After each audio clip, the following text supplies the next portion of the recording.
Log in. Assalamualaikum warahmatullahi wabarakatuh. Innal hamdalillah nahmaduhu wa nasta'inuhu wa nastaghfiruh wa na'udzu billahi ta'ala min shururi anfusina wa sayyiati a'malina may yahdihillahu fala mudilla lahu wa may yudlil fala hadiya lahu. Asyhadu an la ilaha illallah wahdahu la syarika lah wa asyhadu anna Muhammadan abduhu wa rasuluh wa safiyuhu wa khaliluh arsalahu rabbuhu rahmatan lil alamin wa hujjatan 'alal ibadi ajma'in. Allahumma salli wa sallim wa barik ala nabiyyina Muhammadin wa ala alihi wa sahbihi ajma'in, amma ba'd. Fa inna asdaqal hadithi kitabullah wa khairal hadi hadi Muhammadin sallallahu alaihi wasallam wa syarrul umuri muhdatsatuha wa kullu muhdatsatin bid'ah wa kullu bid'atin dhalalah wa kullu dhalalatin finnar. Jamaah kaum muslimin ikhwah fiddin yang senantiasa dimuliakan Allah Subhanahu wa taala.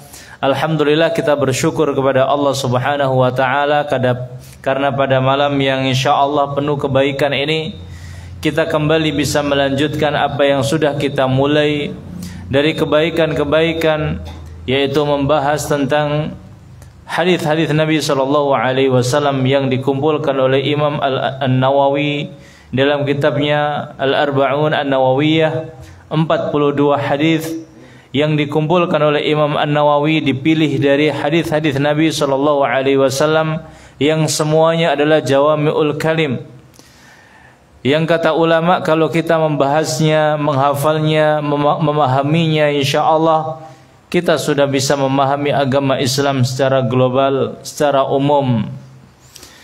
Setelah kita membahas hadis yang ke-34 tentang masalah tata cara amar ma'ruf, tata cara nahi mungkar, maka kita sekarang membahas hadis yang ke-35, hadis yang mulia yang diriwayatkan oleh sahabat Abu Hurairah radhiyallahu anhu, qala Rasulullah sallallahu alaihi wasallam, la tahasadu wa la tanajasu wa la tabaghadu wa la tadabaru wa la yabi' ba'dukum ala bai'i ba'din wa kunu ibadallahi ikhwana.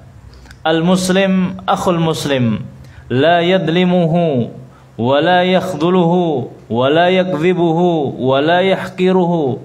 At-taqwa hahuna. Wa yasiru ila sadrihi thalatha marrat. Bihasbi imri'in min asy-syarri an yahqira akhahu al-muslim. Kullul muslim 'ala al-muslimi haramun damuhu wa maluhu wa 'irduhu. Rawahu Muslim. Hadis yang mulia yang diriwayatkan oleh Abu Hurairah. Nabi SAW bersabda, la tahasadu, janganlah kalian saling berhasad, wala tanajasu, dan saling tanajus, jangan saling tanajus. Nanti kita akan jelaskan makna tanajus.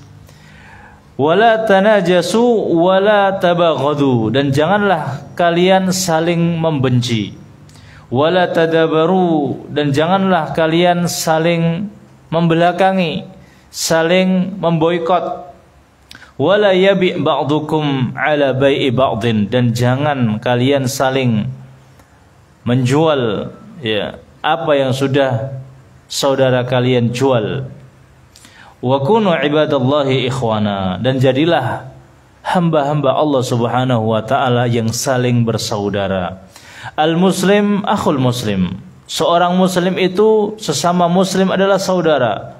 La yadlimuhu, tidak boleh mendoliminya. Wala yakhdhuluhu, tidak boleh juga kemudian meremehkannya. Wala la yakhdhuluhu wala yakdzibuhu, tidak boleh mendustakannya. Wala yahqiruhu, tidak boleh mengejeknya. At-taqwa hahuna, ketakwaan itu kata Nabi di sini. Wa yasiru ila qalbihi wa yasiru ila sadrihi, dan kemudian mengarahkan, mengisyaratkan kepada jantungnya, dadanya, salasa marrat, 3 kali. Kemudian Nabi sallallahu alaihi wasallam mengatakan, bihasbi mri'in minasyarr an yahqira akhahul muslim. Cukup seseorang itu dikatakan buruk kalau dia merendahkan, meremehkan saudaranya semuslim, ya. Kullul muslim 'alal muslim, setiap orang muslim atas muslim yang lainnya haramun, diharamkan, damuhu, darahnya, wa maluhu, hartanya, wa irduhu, kemudian juga masalah kehormatannya. Hadis riwayat Imam Muslim.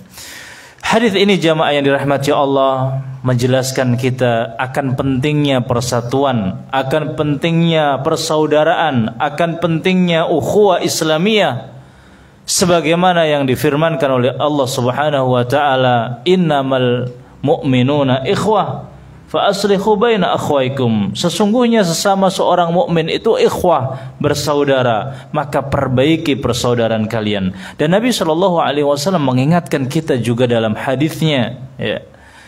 Al-mu'min lil mu'min kal bunyan. Orang mukmin bagi orang mukmin yang lain itu seperti bangunan, ya. Yashuddu ba'dhuhu ba'dhan, saling menguatkan satu yang lainnya. Wa syabbaka baina asabihi, kemudian Nabi memasukkan jari-jarinya satu sama yang lain. Dalam riwayat yang diriwayatkan oleh Nu'man ibnu Bashir radhiyallahu anhu, Nabi sallallahu alaihi wasallam bersabda, "Mathalul muslim, ya, mathalul mu'min." Kata Nabi SAW, mathalul mu'min fi tawaddihim wa taruhumihim wa ta'atufihim. Permisalan orang mukmin dalam kasih sayangnya, dalam, ya, rahmatnya, cinta kasihnya, itu kamathalil jasadil wahid, seperti satu tubuh. Idza ishtaka minhu 'adhun, kalau seandainya ada salah satu tubuh yang sakit, tada'alahu sairul jasad bisahri wal khuma, maka seluruh jasadnya akan merasakan, mungkin nggak bisa tidur, ya, atau kemudian demam. Maka jamaah yang dirahmati Allah Subhanahu wa taala, ya, Allah Subhanahu wa taala benar-benar kemudian menjadikan satu sama lain orang mukmin itu rasa sayang, rasa cinta. Allah Subhanahu wa taala berfirman, innal ladzina amanu wa 'amilus shalihat, ya, sayaj'alu lahumur rahmanu wudda. Orang-orang yang beriman mau beramal soleh, maka Allah akan jadikan dalam hati-hati mereka saling mencintai. Maka konsekuensi orang yang mengaku dirinya mukmin, yang memiliki keimanan, akan muncul dalam hatinya mencintai saudara mukmin yang lainnya.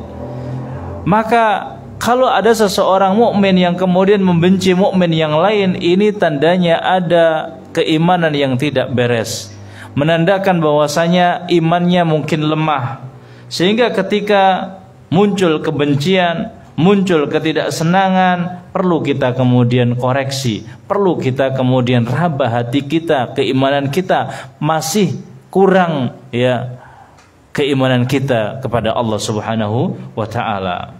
Apalagi kalau sudah saling mencari, ya, kesalahan, saling hasad, saling dolim, ya, saling berbuat buruk, maka pasti ada sesuatu yang kurang beres dari keimanan kita.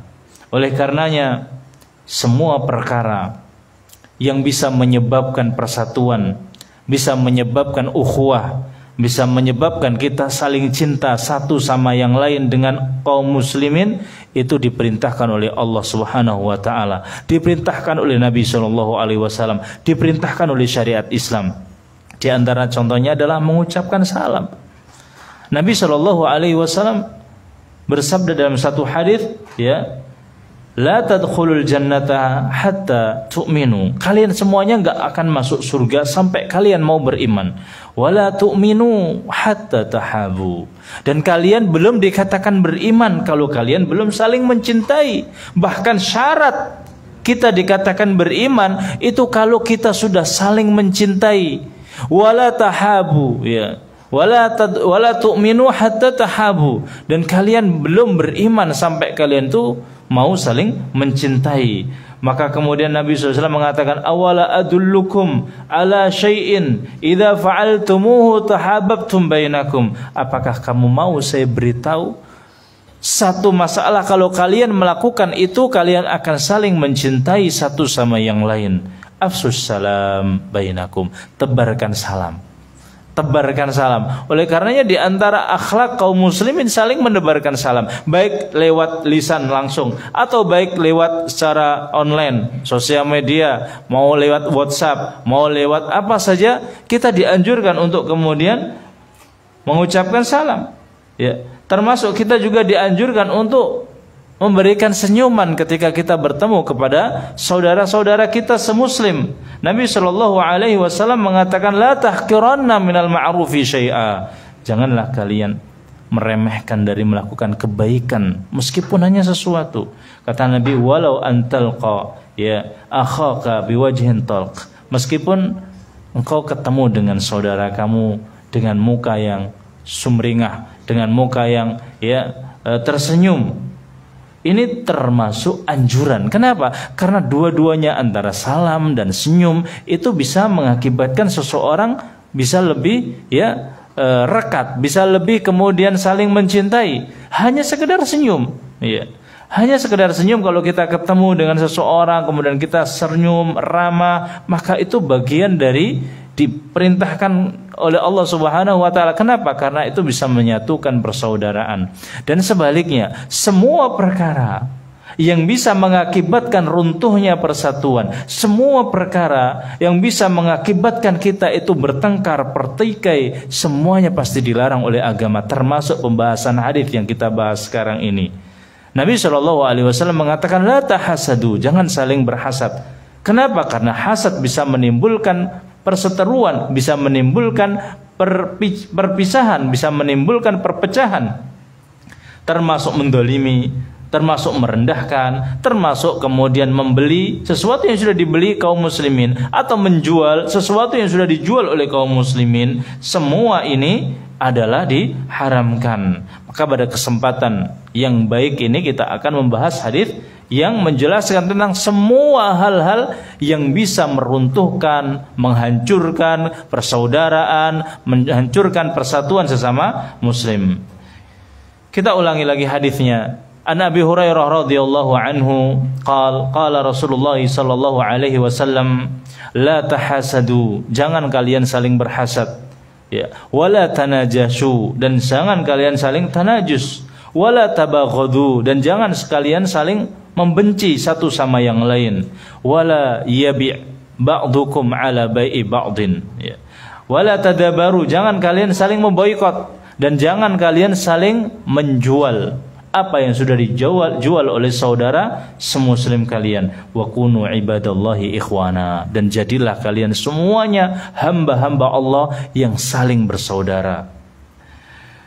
Kemudian Nabi Shallallahu Alaihi Wasallam melanjutkan, al-muslim akhul muslim, seorang muslim itu saudara bagi muslim yang lainnya. La yadlimuhu, tidak boleh mendoliminya. Wala yakhdhuluhu, tidak boleh juga kemudian meremehkannya. Wala yahqiruhu, tidak boleh juga merendahkannya. Wala yakdzibuhu, tidak boleh mendustakannya. At-taqwa hahuna, ketakwaan itu kata Nabi di sini, wa yushiru ila sadrihi thalatha marrat, menunjukkan dadanya 3 kali, ya. Bihasbi mri'im minasyarr, cukup orang itu dikatakan buruk, an yahqira akhahul muslima, karena dia mengejek, merendahkan, meremehkan saudara semuslim dia, ya. Kemudian Nabi melanjutkan, al-muslim, ya, kullul muslim 'alal muslimi haram, setiap orang muslim dengan muslim yang lain itu haram. Apanya? Ya, pertama damuhu, darahnya haram, maluhu, hartanya haram, irduhu, kehormatannya juga haram. Itu hadis yang diriwayatkan oleh Imam Muslim. Kita bahas yang pertama adalah wala tahasadu, jangan kalian saling hasad. Hasad, jamaah yang dirahmati Allah, adalah perbuatan maksiat yang terjadi, ya, di dunia dan juga di langit, ya, atau di surga, ya, kita katakan di surga. Nah, surga a'lal illiyin, tempatnya di atas, ya. Jadi maksiat pertama kali yang dilakukan oleh manusia, ya, atau yang dilakukan oleh makhluk Allah di surga dan di bumi adalah hasad. Dan hasad ini adalah larangan, termasuk maksiat yang dilarang yang senada dengan hadis Nabi SAW, iyyakum wal hasad. Kalian hati-hati dengan hasad. Ya.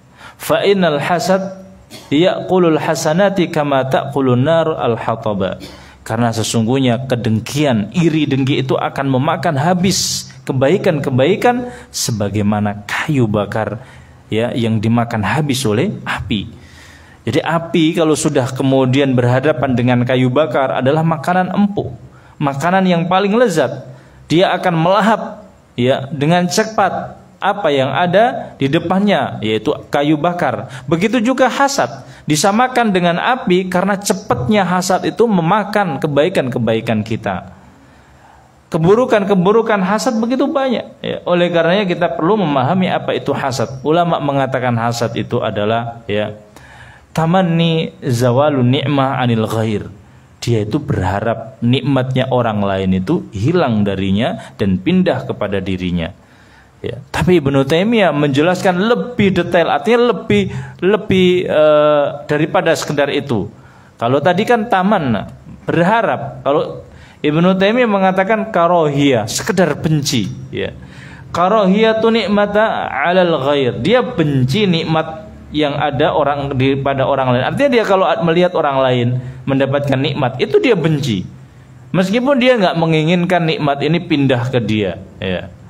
Tapi yang pertama tadi kan tamanni zawalun nikmat, dia itu berharap nikmatnya orang lain itu hilang ya. Tapi kalau kata Ibnu Taimiyah sekedar benci melihat orang lain punya nikmat itu termasuk iri ya. Dan Nabi SAW juga bersabda, dabba ya ilaikum da'ul umam qablikum. Sudah menyebar penyakit-penyakit umat sebelum kalian. Di antaranya adalah al-hasad wal baghdha ya. Hasad dan kebencian di antara kalian. Wal baghdha kata Nabi al-haliqah, itu mencukur. Tapi yang dicukur bukan rambut, tapi yang dicukur itu adalah agama dia. Jadi kalau sudah ada hasad, ada kebencian, dua-duanya itu adalah al-haliqah yang mencukur. Jadi agama seseorang bisa habis dicukur oleh kebencian. Gara-gara dia benci, pahalanya habis, agamanya habis. Yang dicukur bukan rambut. Ya kata Nabi sekali lagi, ya al-haliqah, ya haliqatud din, yang mencukur agama, la haliqatus sya'ar, bukan kemudian mencukur rambut, ya. Maka jamaah dirahmati Allah Subhanahu wa taala, hasad ini sesuatu yang memang ada di dalam hati kaum muslimin. Akan tetapi orang muslim yang baik ketika dia itu hasad, tidak dimunculkan hasadnya. Dia akan menahan semampu mungkin untuk kemudian tidak mengeluarkan rasa hasadnya. Artinya ketika dia hasad sama seseorang, dia bisa menahannya dengan memujinya, dengan mendoakannya, bahkan mungkin dengan memberikan hadiah. Akan tetapi sebagian manusia ketika dia hasad, dia tidak bisa mengontrol dirinya, sehingga dia langsung kemudian dikeluarkan dengan gerak-gerik, dengan ucapan, dengan tingkah laku, sehingga itu yang kemudian menimbulkan ya dosa-dosa bertumpuan, pahalanya kemudian habis ya. Maka jamaah dirahmati Allah, kita perlu mengetahui apa saja keburukan yang disebabkan oleh hasad. Di antara keburukan yang muncul karena hasad, jamaah dirahmati Allah, hasad ini adalah akhlak. Dan akhlaknya siapa? Akhlaknya iblis. Ketika iblis itu tahu Allah Subhanahu wa taala memberikan 3 keistimewaan Nabi Adam. Yang pertama, Nabi Adam, kata Allah Subhanahu wa taala, diciptakan dengan kedua tangannya. Ma mana'aka an tasjud lima khalaqtu biyadai, kata Allah. Wahai iblis, kenapa engkau enggan, kenapa engkau enggak mau untuk sujud kepada Nabi Adam yang aku ciptakan dengan kedua tanganku? Yang pertama. Yang kedua, ya, Allah Subhanahu wa taala mengajari Nabi Adam ilmu yang tidak diajarkan yang lain. Wa 'allama Adamal asma'a kullaha, sampai malaikat pun tidak diajarkan. Kemudian yang ketiga, Allah Subhanahu wa taala perintahkan semua malaikat sujud pada Nabi Adam. Ketika iblis mengetahui ini, maka dia iri. Maka iblis ketika iri, Ingat jamaah yang dirahmati Allah, kalau sudah ada orang dengki, iri, semulia apapun dia akan menjadi hina. Oleh karenanya kita perlu benar-benar menjaga hati kita dari kebusukan akhlak iri ini. Iblis yang tadinya di surga menjadi makhluk yang mulia, tapi ketika muncul iri dengki kepada Nabi Adam gara-gara Allah memberikan 3 keistimewaan, maka dia menjadi makhluk yang terkutuk, makhluk yang terlaknat, sehingga dia dikeluarkan dari surga. Begitu Nabi Adam di surga, dia iri, ya. Itu yang pertama. Kemudian akhlaknya juga, ya, akhlaknya Qabil. Kenapa? Karena ketika dia melihat saudaranya biasa saja dinikahkan dengan saudara perempuannya yang lebih cantik, maka dia iri. Ketika dia korban, Habil juga korban, tapi ternyata yang dimakan korbannya adalah korbannya Habil, ya. Dia iri. Ketika dia diperintahkan korban, tapi ternyata dia ngambil korban sesuatu yang buruk. Dia mengambil, ya, hasil panennya yang paling buruk. Ketika dibawa ke tempat korban, dia melihat hasil panennya masih ada yang bagus, masih ada buah yang ranum, dia ambil, tinggal semua yang buruk-buruk. Sedangkan saudara dia Habil mengambil korban yang paling baik yang dari hasil ternaknya dia, maka diterimalah Habil. Maka ketika Allah sebenarnya mengatakan fatukubbila ahaduhuma wa lam yutaqabbal minal akhar, kata Qabil la aqtulannak, aku ingin membunuhmu. Gara-gara apa? Iri, dengki dengan Qabil. Maka dikatakan dosa pertama kali yang terjadi di dunia dan di surga gara-gara iri. Adam dengan Qabil.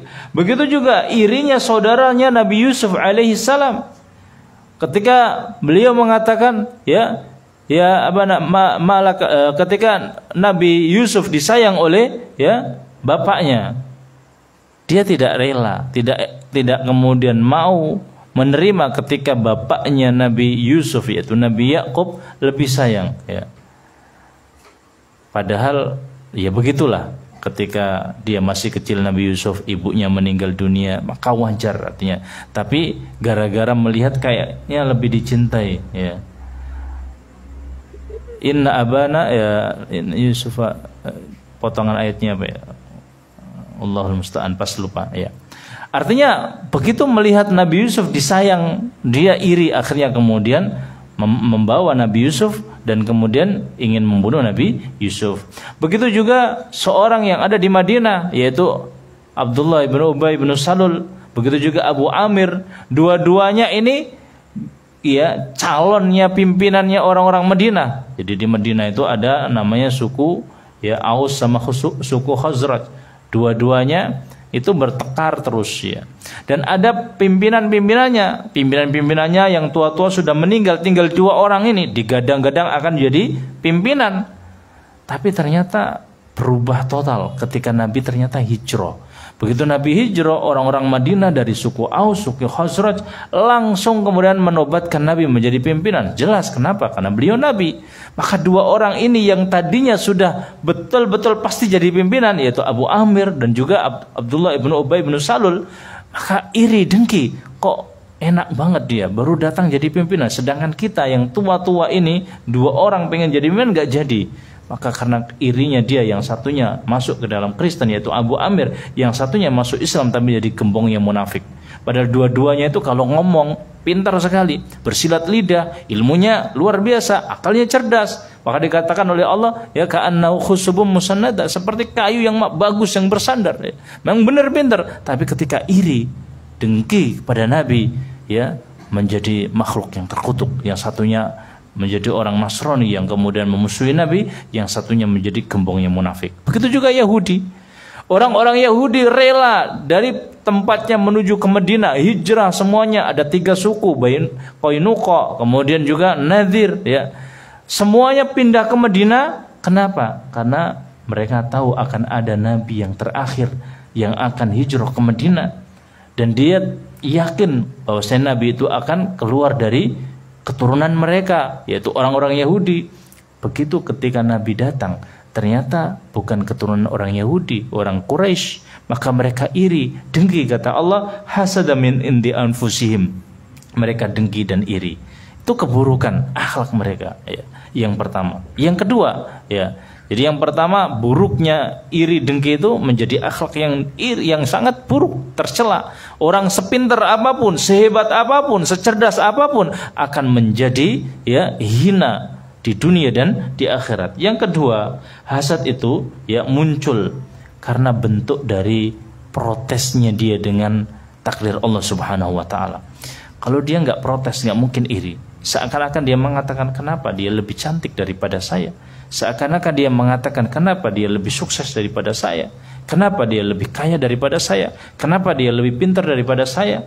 Itulah bentuk dari orang yang hasad, orang yang iri, orang yang dengki, tidak mau menerima takdir Allah Subhanahu wa taala. Kemudian yang ketiga, hasad, buruknya hasad itu bisa mengantarkan seseorang untuk melakukan maksiat yang lainnya, sehingga pahalanya habis.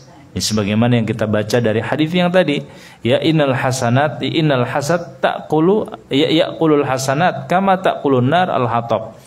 Sebagaimana api yang melahap habis kayu bakar, begitu juga iri, dengki dan hasad kepada seorang lain. Kemudian buruknya maksiat hasad ini, kalau orang yang namanya hasad, itu pasti dia itu yang dirugikan dirinya sendiri. Kalau melihat orang lain dapat nikmat, dia yang sakit. Temannya mendapat nikmat, kesenangan, dia yang seakan-akan kebakaran. Ya. Maka orang yang dizalimi pertama kali itu yang hasad. Kalau sudah terjangkiti penyakit hasad, untuk bahagia itu susah. Ya. Gimana mau bahagia?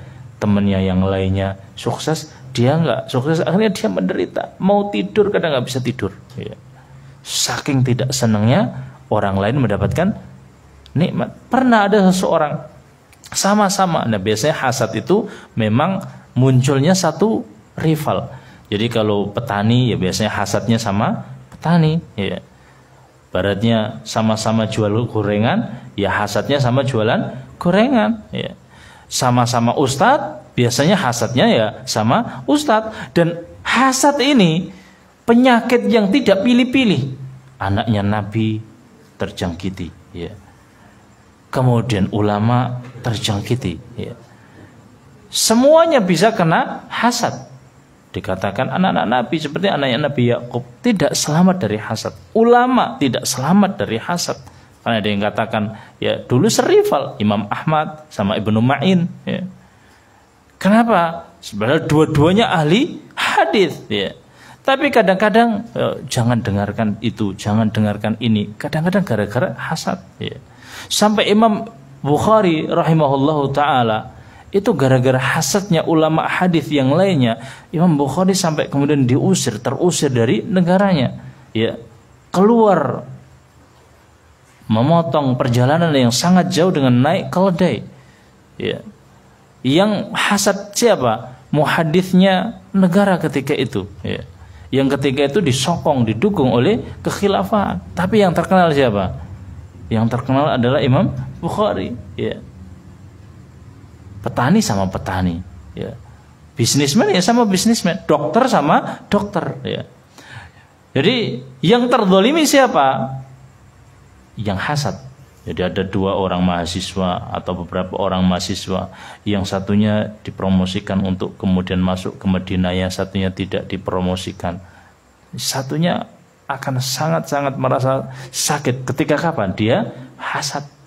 Tapi ketika dia tidak hasad, alhamdulillah, Masya Allah, Anda beruntung, ini keberkahan, ya mudah-mudahan. Itu kalau dia tidak hasad. Tapi kalau dia hasad, ya Allah, kenapa saya tidak sakit, tidak bisa tidur dan tidak bisa ya enak di dalam menikmati kehidupan. Termasuk keburukan hasad adalah ya dosa yang nanti akan dihisab itu di dunia. Ketika di akhirat merupakan dosa yang akan dihisab oleh Allah Subhanahu wa taala. Kemudian kita ingin mengetahui model-model hasad, ya. Jadi hasad itu ada modelnya, disebutkan oleh Imam Ibnu Rajab Al-Hambali dalam kitabnya Jami'ul Ulum wal Hikam. Ya, di antara model hasad ada dua. Yang pertama adalah ada hasad yang dia berusaha menghilangkan kenikmatan dari orang yang dia hasati, ya. Dan pengen nikmat itu pindah ke dia. Nah, ini termasuk hasad, ya. Dan ini buruk, sebagaimana saudaranya Nabi Yusuf. inginnya Nabi Yusuf hilang. Gimana caranya? Ya kalau gitu kita bunuh. Dia mengatakan, qalu ya abana malaka la ta'manna ala Yusufa wa inna lahu lanasihun. Ya. Arsilhu ma'ana ghadan yarta wa yal'ab wa inna lahu lahafidun. Pengen kemudian ngajak saudaranya untuk pergi untuk mengembala kambing, ternyata dia kemudian membunuh. Ya. Pengen membunuh Nabi Yusuf supaya apa? Hilang semua yang didapatkan oleh Nabi Yusuf, pindah kepada dia. Nah, bentuk hasad yang kedua, dia tidak ingin nikmat itu pindah kepada dia. Yang penting orang yang dihasati itu dia nggak ingin nikmat itu kemudian hilang kepada orang yang dihasati. Yang penting dia tidak ingin nikmat itu pindah ke dia. Yang penting bagi dia itu nikmat itu hilang kepada orang yang dia hasati. Artinya contohnya kayak iblis. Nggak penting saya masuk surga, yang penting Adam itu juga keluar dari surga. Kok enak banget Adam itu dapat surga. Ya, saya nggak harus dapat surga, tapi yang penting Adamnya itu juga keluar dari surga. Dan ini kata Ibnu Rajab, bentuk iri, dengki, hasad yang paling buruk. Semua orang jangan pinter, saya bodoh juga nggak apa-apa ibaratnya. Tapi orang lain juga jangan pinter. Akhirnya dia pengen membodohi orang banyak. Dia nggak rela kalau ada orang pinter. Ya, dia juga nggak pengen pinter.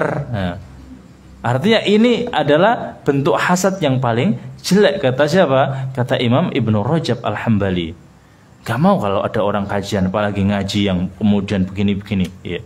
Dia juga nggak pinter, tapi juga dia nggak rela kalau ada orang yang lebih pinter. Ya. Ini bagian dari hasad. Ya. Sama dirahmati Allah Subhanahu Wa Taala. Terus bagaimana kalau ada orang yang dia itu hasad, tapi tidak ingin kenikmatan itu hilang dari orang lain. Contohnya tetangganya itu punya rezeki yang banyak, usahanya sukses. Dia nggak ingin rezeki tetangganya itu hilang. Tapi dia nggak seneng gitu. Artinya ada iri, ada dengki. Apakah kemudian ini juga boleh atau tidak? Kata Ibnu Rajab, ini termasuk bagian dari yang dikatakan buruk. Kenapa? Karena dalam Al-Quran dikatakan ya laita lana mithla ma utiya Qarun. Ya Allah, seumpama aku bisa diberikan seperti yang Allah berikan kepada Qarun. Qarun sukses, banyak hartanya, tapi dia pengen mendapatkan itu dan dia tidak ingin Qarun itu hilang nikmatnya. Seperti ini ternyata buruk, jelek.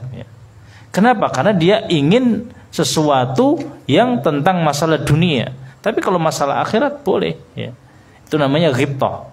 Meskipun saya ulangi lagi, kalau kita melihat tetangga kita sukses, kita nggak ingin tetangga itu jadi bangkrut, tidak. Kenikmatan yang didapatkan oleh tetangga kita tidak ingin hilang. Cuman kita juga ada rasa ingin, namanya juga dikatakan oleh ulama, apakah ini masuk ke dalam dengki? Ada yang mengatakan tidak sampai, tapi ini termasuk buruk. Tidak termasuk, tapi termasuk buruk. Keinginan, rasanya rasa ingin. Ini termasuk sesuatu yang buruk, sebagaimana dalam surat Ar-Rum yang disebutkan oleh Allah, orang-orang yang berharap mendapatkan kenikmatan dunia, ya wailatalana mithla ma utiya Qarun innahu ladu haddin azim.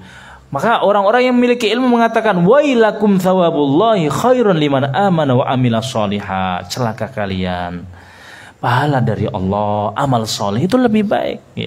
Oleh karenanya hasad itu boleh, tapi hasadnya ketika untuk akhirat. Nabi mengatakan la hasada illa fitnain. Tidak ada hasad kecuali dalam 3 perkara. Rajulun atahullahu ilman. Seorang laki-laki yang Allah berikan ilmu. Dengan ilmu itu kemudian beliau membaca Al-Quran. Dia diberikan Al-Quran oleh Allah ilmu. Maka dengan ilmu itu dia membaca Al-Quran siang dan malam. Ketika malam dia qiyamul lail, ketika siang juga kemudian dia baca. Wa rajulun atahullahu malan.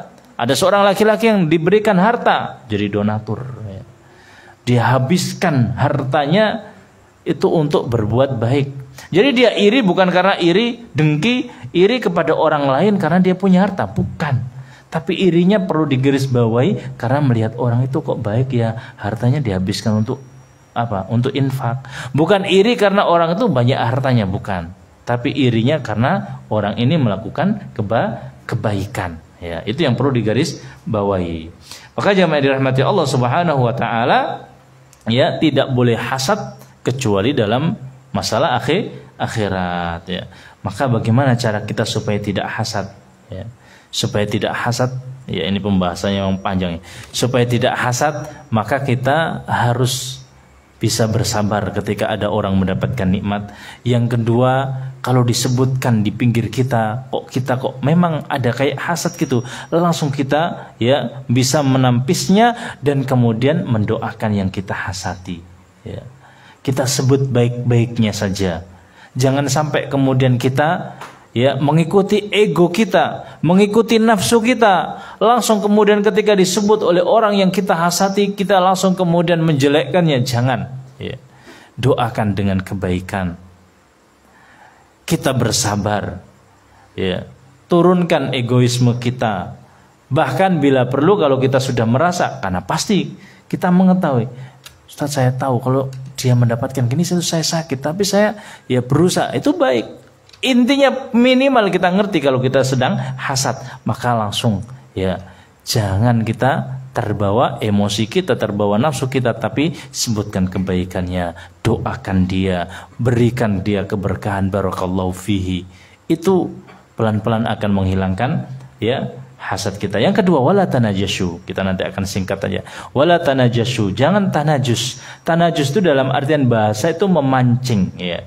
Memancing binatang buruan untuk keluar dari lubangnya. Tanajus. Kalau bahasa istilahnya tanajus itu memancing untuk menaikkan harga. Ya, kalau bisa dikatakan kalau ada lelang, ya.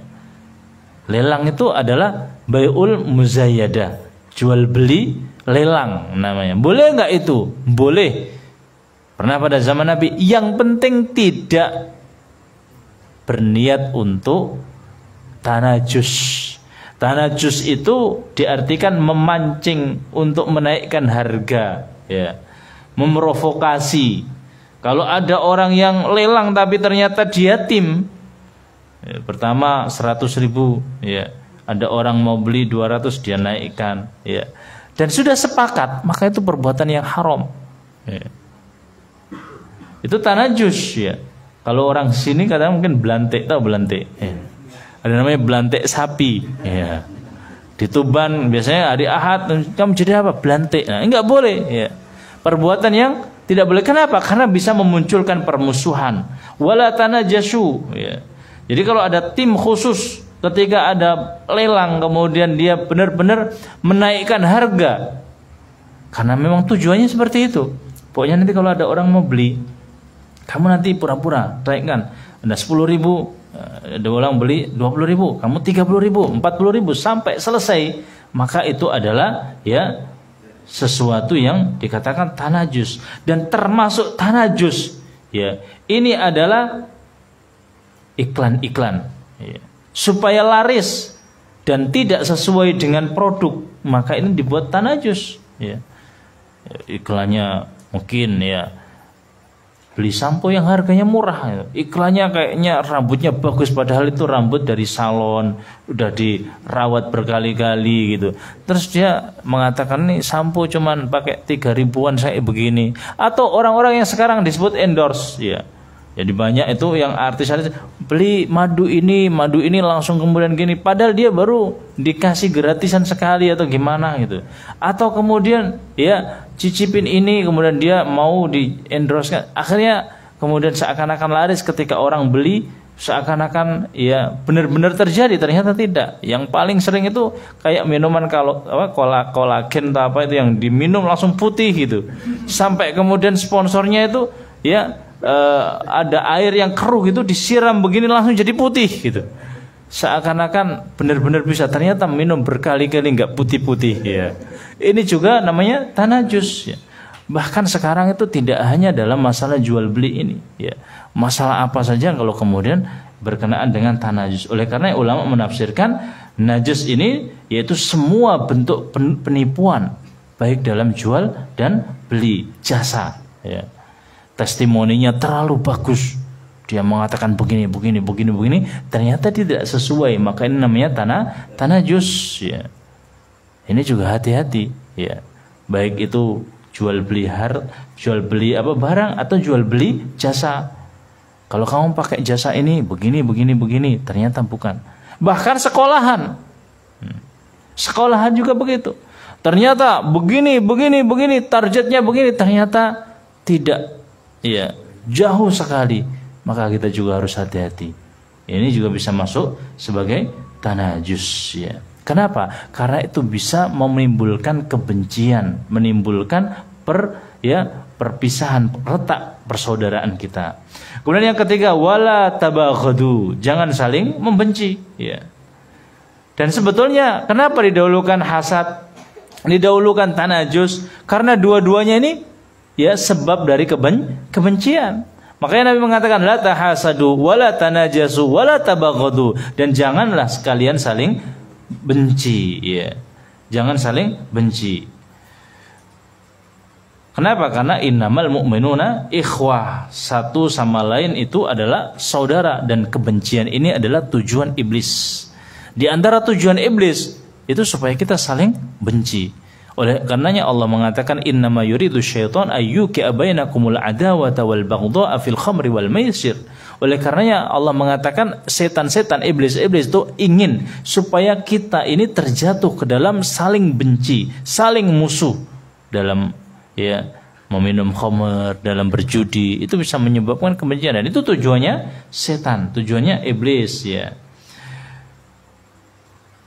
Maka jamaah yang dirahmati Allah Subhanahu wa taala ya, kalau seandainya ada orang yang kemudian mendolimi kita, menyakiti kita ya, padanya tanajus ya, hasad, mendolimi, kita dianjurkan untuk tidak kemudian ya mendolimi kembali, atau boleh mendolimi artinya membalas sesuai dengan kadarnya, tidak boleh lebih dari itu.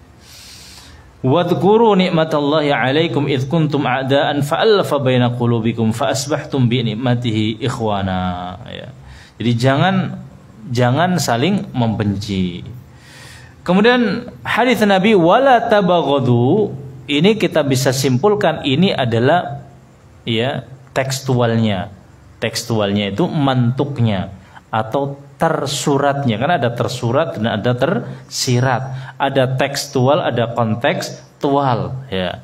Nah, tekstualnya secara tertulis Nabi mengatakan la tabaghadu, tapi secara mafhumnya, secara tersurat tersiratnya, secara kontekstualnya itu Nabi sebetulnya ingin kita supaya menjauhi saling benci, dan supaya kita saling bersatu, saling mencintai, saling bersaudara ya.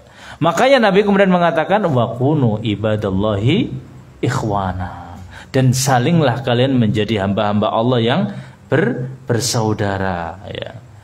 Tapi bagaimana kalau kita membenci karena Allah, boleh enggak? Boleh ya.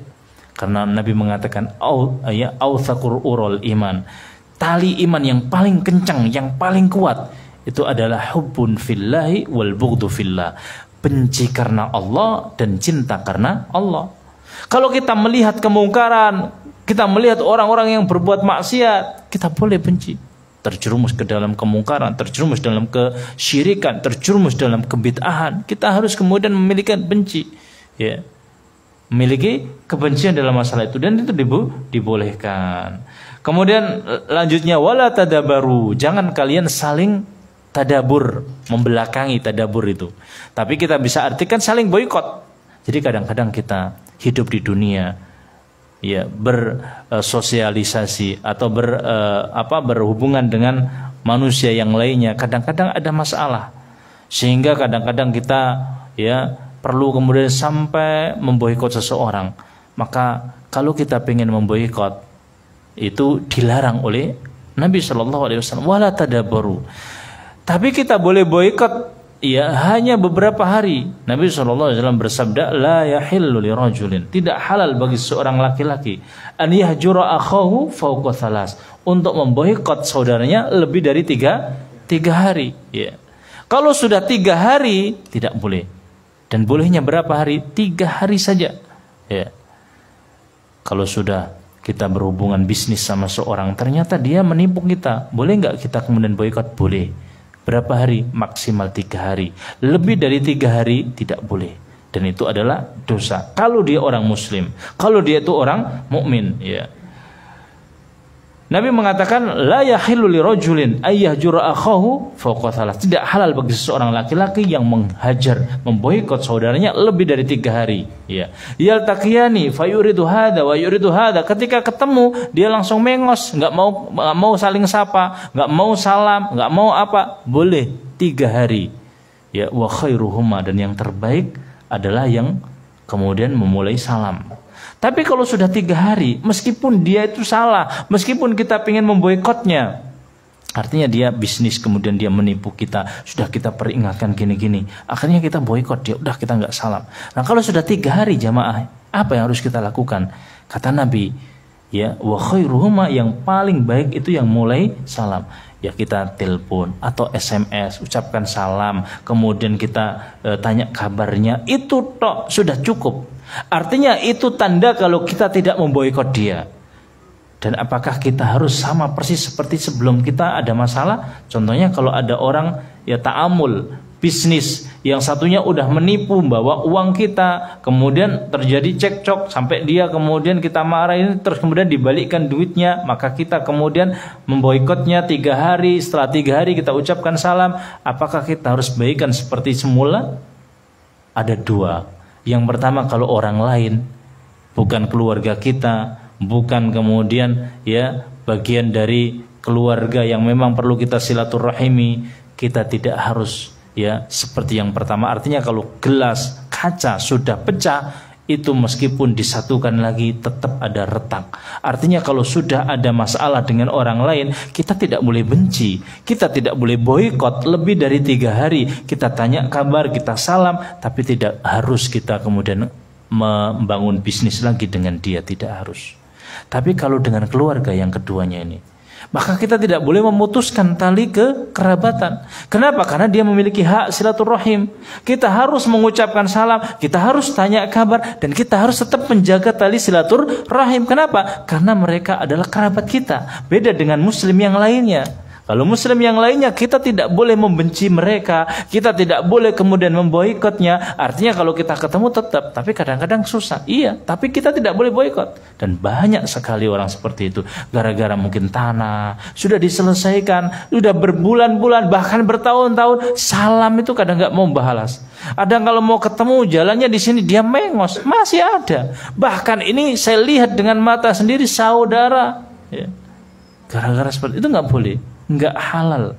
Kata Nabi, ya la yahillu lirajulin, tidak halal bagi seorang laki-laki an yahjura akhahu fawqa thalas, boikot saudaranya 3 hari. Ini bukan satu kerabat, apalagi satu kerabat.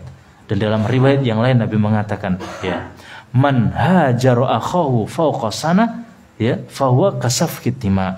Barang siapa yang menghajar, memboikot saudaranya seperti ya, bahkan barang siapa yang memboikot saudaranya lebih dari 1 tahun, itu seperti menumpahkan darah. Ya. Maka hati-hati, hati-hati tentang masalah boikot, ya. Kecuali kalau boikot dalam masalah agama, orang melakukan maksiat yang perlu kita boikot.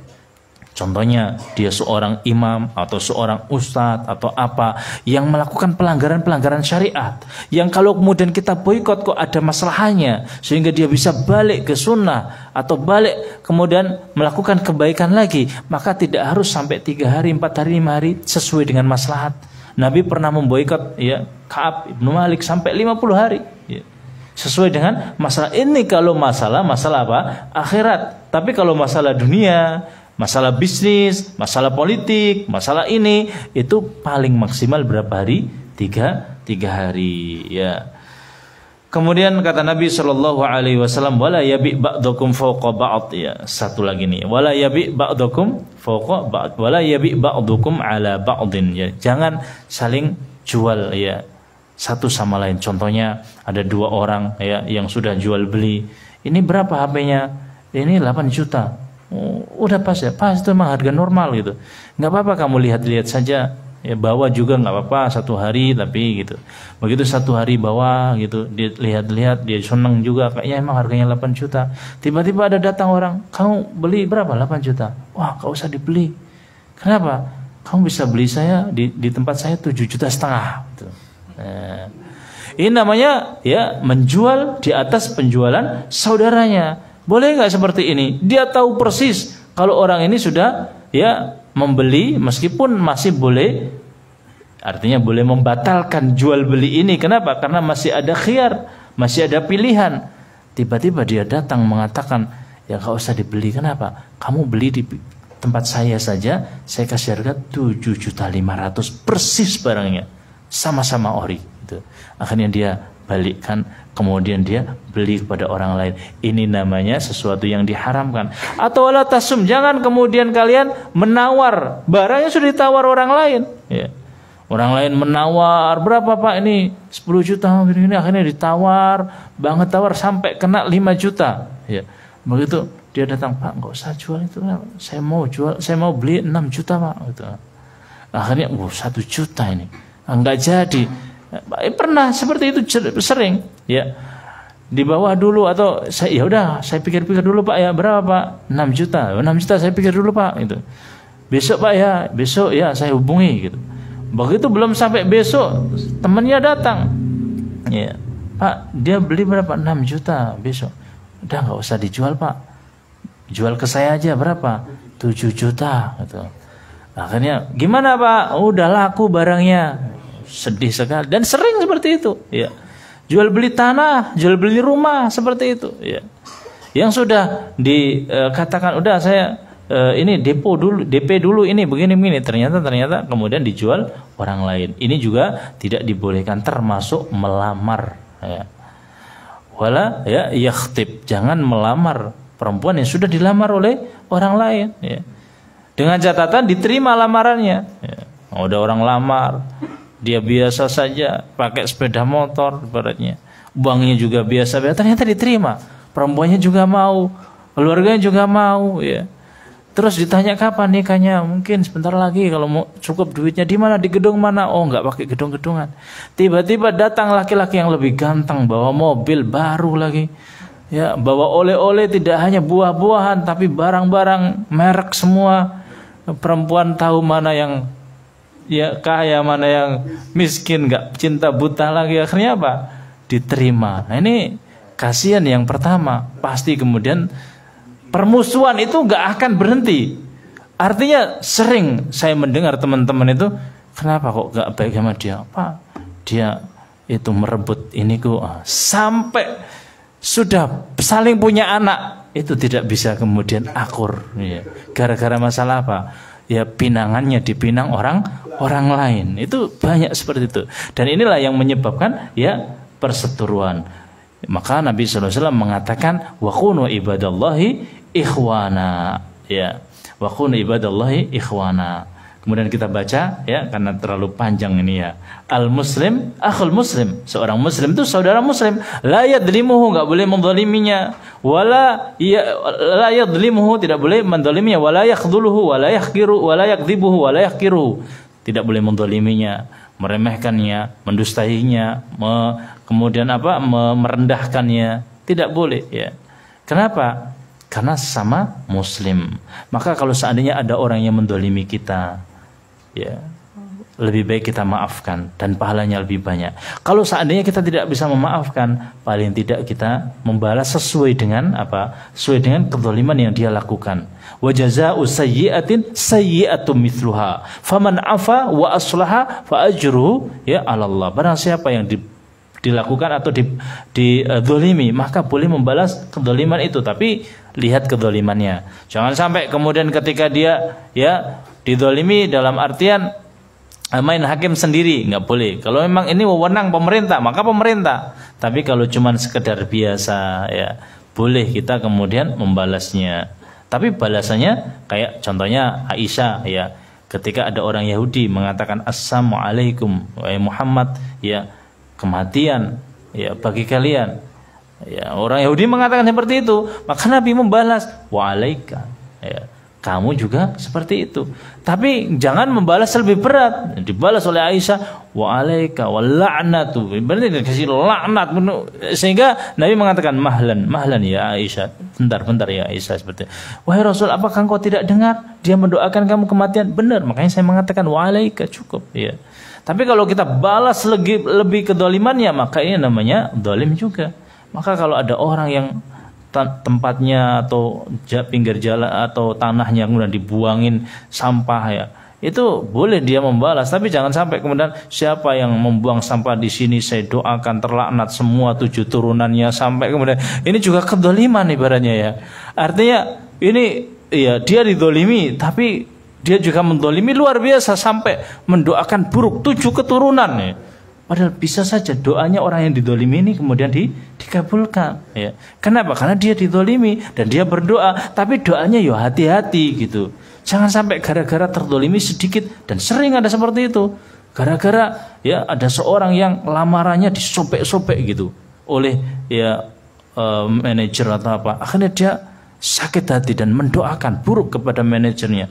Mudah-mudahan dia mati dan disobek-sobek jasadnya. Akhirnya manajer ini juga tertabrak dan hancur tubuhnya, tersobek-sobek. Kenapa? Karena dia merasa terdolimi luar biasa. Dia menyiapkan laporan untuk melamar ini luar biasa, capek siang malam menyiapkan, sampai kemudian di tempatnya kemudian disobek-sobek, nggak diterima. Dia merasa terdolimi. Dia berdoa, diijabahi oleh Allah Subhanahu wa taala. Makanya jangan saling kemudian mendolimi. Yang didolimi ya juga jangan kemudian mendolimi. Lebih baik mendoakan. Kalau kemudian ya tidak puas, maka dia boleh membalas sesuai dengan kedoliman yang dia dapatkan. Kemudian yang terakhir Nabi SAW, karena ini waktunya ya. Wa kunu ibadallahi ikhwana, kullu muslimin ala muslim haramun damuhu wa maluhu wa irduhu. Setiap muslim itu haram darahnya ya, kemudian hartanya, kemudian ya kehormatannya. Kejamaah dirahmati Allah, kita perlu mengingat tentang masalah dosa zalim. Karena dosa zalim ini ya tidak akan dilupakan di dunia dan juga di akhirat. Di dunia akan diberikan balasan oleh Allah Subhanahu wa taala, dan di akhirat. Makanya Nabi mengatakan ma min tanbin ajdar an yu'ajjilallahu iqabahu ya. Tidak ada dosa yang lebih layak untuk azabnya didahulukan dan masih disimpan nanti di akhirat minal baghi wal uquq, dari kedoliman ya, mendolimi orang, dan juga al uquq. Uquq juga sebenarnya mendolimi, tapi mendolimi orang tua.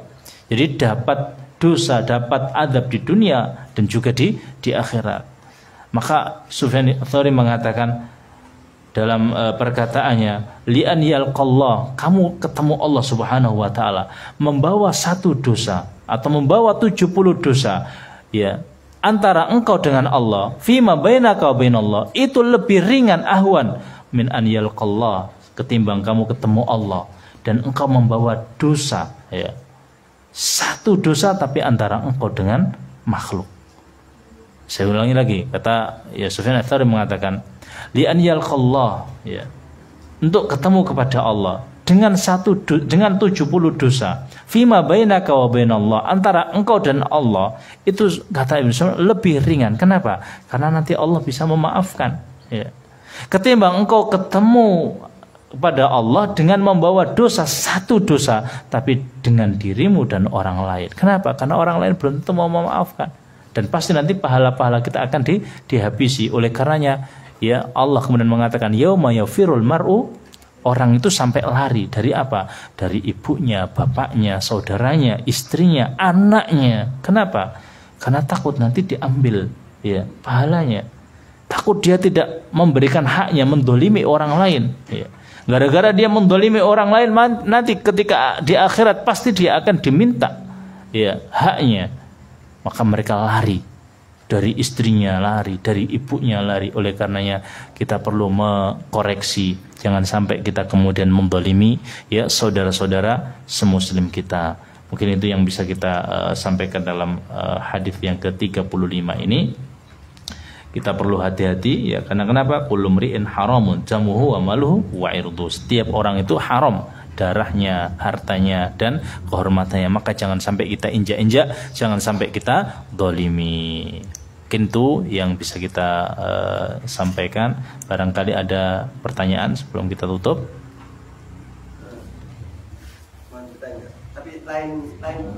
Kalau bisa terus topik dulu.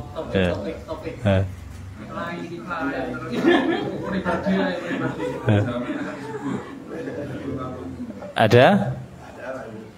Kalau nggak ada, ya nggak apa, kita tutup dulu ya. Kita tutup dengan kafaratul majelis. Subhanakallahumma bihamdika asyhadu an la ilaha illa anta astaghfiruka wa atubu ilaik. Assalamualaikum warahmatullahi wabarakatuh.